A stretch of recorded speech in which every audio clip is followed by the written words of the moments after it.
Hi అండి, అందరూ ఎలా ఉన్నారు? బాగున్నారా? ఈరోజు ఒక క్విక్ రెసిపీ చేస్తున్నామండి. అదే ఉప్పు చేప. దీనికోసం మనం ఒక ఉప్పు చేపని తీసుకొని నీట్గా క్లీన్ చేసుకోవాలండి.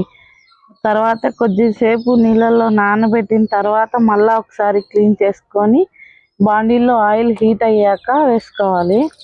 ఇందులోకి మనం మసాలా కోసము నేను ఎండుమిర్చి, కరివేపాకు, జీలకర్ర, ధనియాలు, కొంచెం కొబ్బరి వేసుకోవాలండి. దీంట్లోకి మనం తెల్లవాయలు వేసుకొని కొన్ని మెంతులు వేసుకొని మిక్సీ ఆడించుకోవాలి. ఇప్పుడు మనం ఫిష్ గోల్డెన్ కలర్ వచ్చిన తర్వాత మనము ఇప్పుడు ముందు చేసి పెట్టుకున్న మసాలాలో కొంచెం పసుపు వేసుకొని మసాలా వేసుకోవాలండి. అంతేనండి. ఇది మనం సంగటి కారం చేసుకున్నప్పుడు ఫ్రై కలుపుకొని తింటే సూపర్గా ఉంటుందండి. చూడండి ఎంత బాగా ఫ్రై అయ్యాయో. సో ఇప్పుడు మనం మసాలా వేసుకోవాలి. నేను కొంచెం ఎక్కువ వేసుకున్నానండి, ఎందుకంటే అన్నంలోకి కలుపుకునేకి మసాలా బాగుంటుందని. మీరు కావాలనుకుంటే తక్కువ వేసుకోవచ్చు.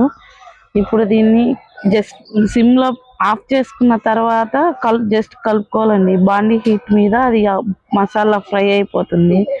అంతేనండి, ఎంతో టేస్టీగా ఉండే ఎండు చేప ఫ్రై రెడీ అయిపోతుంది. ఇది మా రాయలసీమ సైడ్ బాగా ఫేమస్ అండి. మేము అప్పుడప్పుడు చేస్తూనే ఉంటాం ఇంట్లో. మీలో ఎంతమందికి ఇష్టమో కామెంట్ చేయండి. అలాంటి మరిన్ని రెసిపీస్ కోసం ప్లీజ్ మా ఛానల్ని సబ్స్క్రైబ్ చేయండి. Thank you. ఇక్కడ మనం ముందుగా బాగా క్లీన్ చేసుకున్నాం కాబట్టి ఉప్పు తక్కువ ఉంటుందని నేను లైట్గా సాల్ట్ వేసుకున్నానండి. ఇది ఆప్షనల్, మీరు సరిపోతుంది అనుకుంటే చాలేయచ్చు. చూసారా మసాలా కూడా ఎంత నీట్గా ఫ్రై అయిందో. అంతేనండి, ఎంతో టేస్టీగా ఉండే fish fry ready. Thank you.